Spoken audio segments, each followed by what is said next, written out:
Hi every one. Calicut university second sem result അങ്ങനെ വന്നിരിക്കുകയാണ് അല്ലേ. കുറച്ച് ഡിലേ ഒക്കെ ഉണ്ടായി റിസൾട്ട് വരാനായിട്ട്.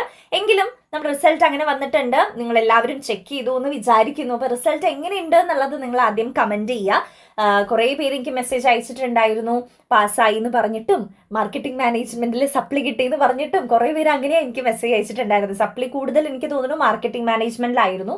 അപ്പോൾ എങ്ങനെയുണ്ട് നിങ്ങളുടെ റിസൾട്ട് എന്നുള്ളത് ഒന്ന് കമൻറ്റ് ചെയ്യാനായിട്ട് ശ്രമിക്കാം. എല്ലാം പാസ്സായ കുട്ടികളുണ്ടോ, പിന്നെ നമ്മുടെ വീഡിയോസ് മാത്രം കണ്ടുപോയി എന്നൊക്കെ പറഞ്ഞിട്ടുണ്ടായിരുന്നു കുറേ പേര്. അപ്പം എങ്ങനെ ഉണ്ടായിരുന്നു, നമ്മുടെ വീഡിയോസ് മാത്രം കണ്ടുപോയിട്ട് നിങ്ങൾക്ക് അത് യൂസ്ഫുൾ ആയിരുന്നോ, ഹെൽപ്പ് ചെയ്തോ, റിസൾട്ട് വന്നപ്പോൾ എങ്ങനെയുണ്ട്, നിങ്ങൾ എക്സ്പെക്ട് ചെയ്ത മാർക്ക് കിട്ടിയോ? കുറേ പേർക്ക് എക്സ്പെക്ട് ചെയ്തതിനേക്കാളും കുറവായിരുന്നു. ഇംഗ്ലീഷുകൾക്കൊക്കെ നല്ല രീതിക്ക് എഴുതിയിട്ടുണ്ടായിരുന്നു, പക്ഷെ മാർക്ക് കുറവായിരുന്നു എന്നാണ് പറയുന്നത്. പാസ്സായി പക്ഷെ മാർക്ക് കുറവായിരുന്നു എന്ന്. അപ്പം അതൊക്കെ മേ ബി നോക്കുന്ന ടീച്ചറിന്റെ കയ്യിലും കൂടി ഇരിക്കും. അപ്പം അതുകൊണ്ട് നോക്കാം. പിന്നെ നിങ്ങൾ ഏത് രീതിയിലാണ് എഴുതിയതെന്നൊന്നും അറിയില്ലല്ലോ നമുക്ക്. അപ്പം എന്തായാലും നമുക്ക് അതിന്റെ കാര്യങ്ങളൊക്കെ ഡിസ്കസ് ചെയ്യാം. അപ്പം നമ്മൾ ഈ ഒരു വീഡിയോയിൽ ഞാൻ ഡിസ്കസ് ചെയ്യാൻ ഉദ്ദേശിക്കുന്നത് സെക്കൻഡ് സെം റിസൾട്ടിന്റെ കുറച്ച് കാര്യങ്ങളുണ്ട്. പിന്നെ റിവാലുവേഷന്റെ ഡീറ്റെയിൽസ് ആണ് ഒത്തിരി കുട്ടികൾ ചോദിച്ചത്. എങ്ങനെ റിവാലുവേഷൻ ചെയ്യാം, പിന്നെ എത്ര രൂപയാണ്, എത്ര സബ്ജക്ട്സ് ചെയ്യാം എന്നുള്ളതൊക്കെ. പിന്നെ തേർഡ് സെം പ്രിപ്പറേഷൻസിന്റെ കാര്യം കുറച്ച് പറയാനുണ്ട്. പിന്നെ ഈ ഒരു സെമ്മിൽ സപ്ലി വന്നവർക്ക് ഉള്ള കുറച്ച് കാര്യങ്ങളും കൂടി നമ്മൾ പറയുന്നുണ്ട്. അപ്പം ഇത്രയും കാര്യങ്ങൾ നമ്മൾ ഈ ഒരു വീഡിയോയിൽ ഡിസ്കസ് ചെയ്യുന്നുണ്ട്. സോ എല്ലാവരും സ്കിപ്പ് ചെയ്യാതെ കാണുക. അതേപോലെ തന്നെ ഓക്കെ, നമുക്ക് പോയിന്റ് വൈസ് ആയിട്ട് തന്നെ തുടങ്ങാം. സെക്കൻഡ് സെം റിസൾട്ട് ഇപ്പോൾ BCom BBA BA BSc എല്ലാവരുടെയും വന്നിട്ടുണ്ട് അല്ലേ. അപ്പം അതിൽ ഇംഗ്ലീഷുകളുടെ കേസ് ഇപ്പം നിങ്ങൾക്ക് നിങ്ങളുടെ മനസ്സിലൊരു കോൺഫിഡൻസ് ഉണ്ടായിരിക്കും, ഞാൻ നന്നായിട്ട് എഴുതിയിട്ടുണ്ട് എന്നുള്ളത്. പക്ഷെ നോക്കുന്ന ടീച്ചർക്ക് മേ ബി ആ ഒരു പോയിന്റ്സ് കവർ ചെയ്തിട്ടില്ലെങ്കിൽ അവർ മാർക്ക് തരില്ലല്ലോ. അപ്പം എപ്പോഴും നമ്മൾ ദി ബെസ്റ്റ് ആയിട്ട് വേണം നമ്മൾ ആൻസർ ഷീറ്റ് വെക്കാൻ വേണ്ടിയിട്ട്. ഇപ്പോൾ എന്താ പറയുക, കുറേ പേര് ആൻസേഴ്സ് എല്ലാം അറ്റൻഡ് ചെയ്തു, ജസ്റ്റ് അറ്റൻഡ് ചെയ്തിടൽ മാത്രമേ ചെയ്യുന്നുള്ളൂ. ഇപ്പോൾ ഷോർട്ട് എസ്സേ ആണെങ്കിൽ ചെറിയൊരു പാരഗ്രാഫ് മാത്രം എഴുതി അവസാനിപ്പിക്കുന്നു. എസ്സേ ആണെങ്കിൽ ഒരു പേജിന്റെ പകുതി എഴുതി അവസാനിപ്പിക്കുന്നു. എന്നിട്ട് പറയാണ് എല്ലാ ക്വസ്റ്റ്യൻസും എഴുതിയിട്ടുണ്ട് പക്ഷെ മാർക്ക് കിട്ടിയില്ല. അപ്പം എങ്ങനെയാ മാർക്ക് കിട്ടുക? ഷോർട്ട് എസ്സേ എന്ന് നമ്മൾ പറയുമ്പോൾ അത്യാവശ്യം നല്ല രീതിക്ക് അത് എഴുതിയിട്ടുണ്ടായിരിക്കണം, എല്ലാ പോയിന്റ്സ് അതിൽ ഇൻക്ലൂഡഡ് ആയിരിക്കണം. എസ്സേ എഴുതുമ്പോൾ ഞാൻ നിങ്ങളുടെ അടുത്ത് വന്ന് ഒരുപാട് തവണ പറഞ്ഞു, ഒരു പേജിന്റെ അപ്പുറം ഇപ്പുറമെങ്കിലും നിങ്ങൾ എഴുതൂ, സ്പീഡിൽ എഴുതൂ, ടൈം മാനേജ് ചെയ്ത് എഴുതൂ. ഇതൊക്കെ നമ്മൾ മുന്നേ പറഞ്ഞു കൊടുക്കുന്നതാണ്. കാരണം ഒത്തിരി സെമ്മുകളായിട്ട് കുട്ടികൾ കണ്ടുവരുന്ന ഒരു പ്രശ്നം ടൈം മാനേജ് ചെയ്യാൻ പറ്റാത്തത്. അതിന്റെ റീസൺ എന്താണെന്ന് വെച്ച് കഴിഞ്ഞാൽ ഇപ്പൊ കുട്ടികൾ എഴുതുന്നില്ല, നോട്ട്സ് എഴുതുന്നില്ല, എന്താ പറയുക, ഇതിനു വേണ്ടി പ്രിപ്പയർ ചെയ്യുന്നില്ല എക്സാമിന് വേണ്ടിയിട്ട്. എക്സാമിന് തലേദിവസം വന്നിരുന്ന എല്ലാം ഒന്ന് പഠിച്ച് ജസ്റ്റ് ഒന്ന് ഓടിച്ചു പോയി നോക്കിയിട്ട് പോയി പരീക്ഷ എഴുതുമ്പോൾ നമുക്ക് ഇത്രയും ബുദ്ധിമുട്ടുകൾ ഉണ്ടാകും. അത് വേറൊരു കാര്യം. അപ്പം നിങ്ങൾ ഇനി തേർഡ് സെമ്മിലേക്ക് വേണ്ടി നമുക്ക് എന്ത് ചെയ്യാൻ പറ്റുമെന്ന് ചോദിച്ചു കഴിഞ്ഞാൽ മെയിനായിട്ട് ടൈം മാനേജ് ചെയ്ത് ഒരു ടൈം മാനേജ്മെന്റ് ആണ്. ഒരു ടൈം ടേബിൾ ഒക്കെ ഇട്ടിട്ട് നമ്മൾ എന്ത് ചെയ്യാൻ ശ്രമിക്കുക, പഠിക്കാനായിട്ട് ശ്രമിക്കാം. ഇപ്പം ഇത്രയും ദിവസങ്ങൾ ഇനി നമ്മുടെ മുൻപിലുണ്ട്. ഇപ്പം ഇന്ന് റിസൾട്ട് വന്നപ്പോൾ എല്ലാവർക്കും ഒരു ചൂട് വന്നു, പഠിക്കണം, തേർഡ് സെം പഠിക്കണം, അയ്യോ ഇത് എവിടെ നോക്കി പഠിക്കും, അങ്ങനെയുള്ള ഇത് സബ്ജക്റ്റ് ആണെന്നൊക്കെ ആലോചിച്ച് വരുന്നുണ്ട് ഇപ്പോൾ കുറേ പേര്. അപ്പോൾ നിങ്ങൾ എന്ത് ചെയ്യുക, അതിനൊരു ടൈം ടേബിളൊക്കെ സെറ്റ് ചെയ്ത് പഠിക്കുക. സമയമില്ല, നമ്മൾ ഇപ്പം നിങ്ങളുടെ മുമ്പിൽ സമയം ഉണ്ടെന്ന് പറഞ്ഞാൽ ഇപ്പോൾ ഈ ഓണം കഴിഞ്ഞ് ഈ മാസം കഴിഞ്ഞു, അത് കഴിഞ്ഞിട്ട് പിന്നെ നമ്മുടെ മുമ്പിലുള്ളത് ഒക്ടോബറാണ്. ഒക്ടോബർ ഒരു മാസമേ ഉള്ളൂ, നവംബറിൽ പരീക്ഷയാണ്, മനസ്സിലായോ? അപ്പോൾ ഈ ഒരു ഒക്ടോബർ, ഈ ഒരു മാസം കൊണ്ട് നമ്മൾ ഈ ഒരു 5 സബ്ജക്ട്സ് എങ്ങനെ പഠിക്കും എന്ന് നിങ്ങളൊന്ന് ആലോചിക്കൂ. നമുക്ക് ഈ ഒരു 5 സബ്ജക്ട്സ് ഉണ്ട്, 2 പ്രോബ്ലം പേപ്പറാണ്. ഒരാഴ്ച കൊണ്ടൊക്കെ ആ ഒരു പ്രോബ്ലം പേപ്പർ നമുക്ക് കംപ്ലീറ്റ് ചെയ്യാൻ പറ്റുമോ? അക്കൗണ്ടിങ് BNM ഒക്കെയാണ്, BCom BBA കുട്ടികൾക്ക് 2 പ്രോബ്ലം പേപ്പേഴ്സ് ആണ്. BA BScക്കാർക്കും ടഫായിട്ടുള്ള സബ്ജക്ട്സ്, പോയട്രി കാര്യങ്ങളൊക്കെ അതിൽ ഇൻക്ലൂഡ് ചെയ്ത് തേർഡ് സെമ്മിൽ വന്നിട്ടുണ്ട്.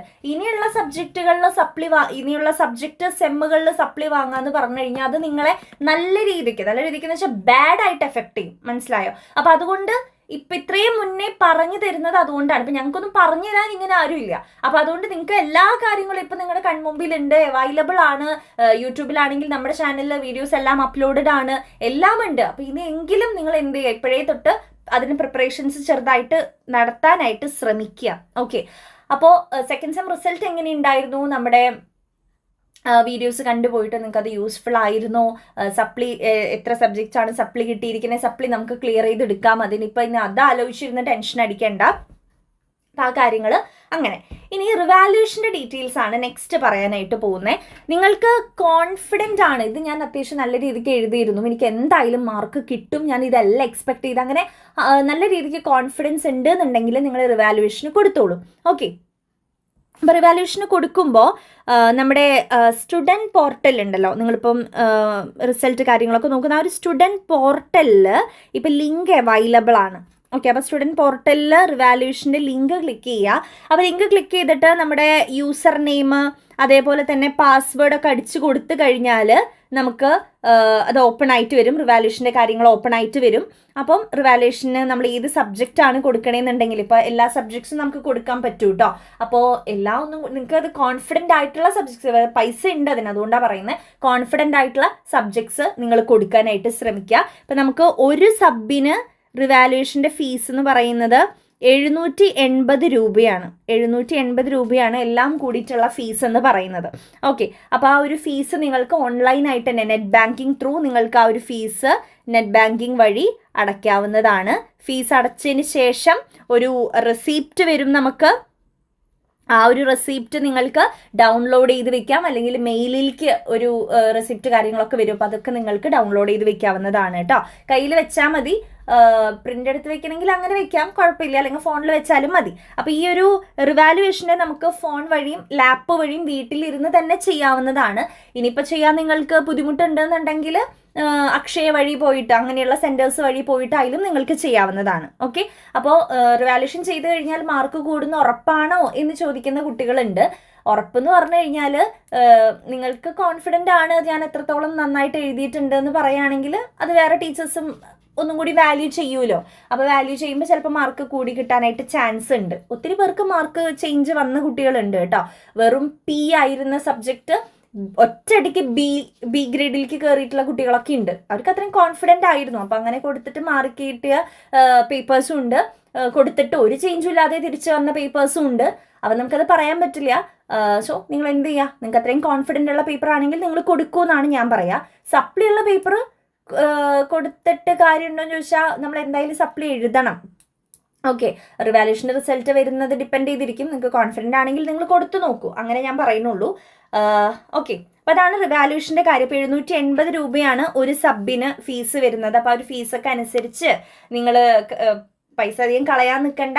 കോൺഫിഡൻ്റ് ആണെങ്കിൽ നിങ്ങൾ കൊടുത്തോളൂ. 5 സബ്ജക്റ്റ് ഒന്നും കൊടുക്കല്ലേ, നിങ്ങൾ അത്രയും ഓക്കെ ആയിട്ടുള്ള സബ്ജക്ട്സ് നിങ്ങൾ കൊടുക്കുക. നിങ്ങളുടെ ഇഷ്ടമാണ്, ഞാൻ പറയുന്നില്ല, നിങ്ങളുടെ ഇഷ്ടം. നിങ്ങൾക്ക് എത്ര സബ്ജക്റ്റ് വേണമെങ്കിലും നിങ്ങൾക്ക് കൊടുക്കാം. ഓക്കെ, ഇനി ഇതാണ് റിവാലുവേഷൻ്റെ ഡീറ്റെയിൽസ്. ഇനി തേർഡ് സെം പ്രിപ്പറേഷൻസ് ഞാൻ ഓൾറെഡി നിങ്ങളുടെ അടുത്ത് പറഞ്ഞു.